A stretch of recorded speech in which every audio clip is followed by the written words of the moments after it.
Then the question is, if I'm in a group and I'm the only one who's experiencing something as a microaggression, does it count? Is it in my head? Do I get to talk about it, right? Is that kind of capturing the essence? Yeah. And I would say, absolutely, it counts. Absolutely, you get to talk about it, right?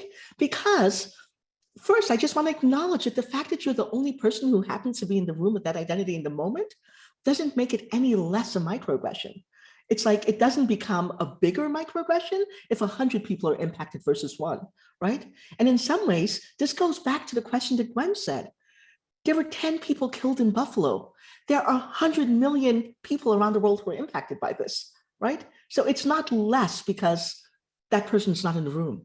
It's not as impactful. It doesn't have as much damage.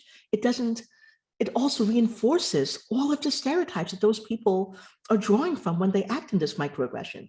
So it absolutely needs to be, if you have the resources to do so, it needs to be addressed. They need to have awareness of like, hey, what you just said is impacting me, and it's impacting me because of this identity I hold. And you need to know this because I'm imagining, I'm hoping that you don't want to be the person who truly believes these things or the person who's acting from these beliefs. So I want you to have this information so that you can move through the world and do differently, do better, right?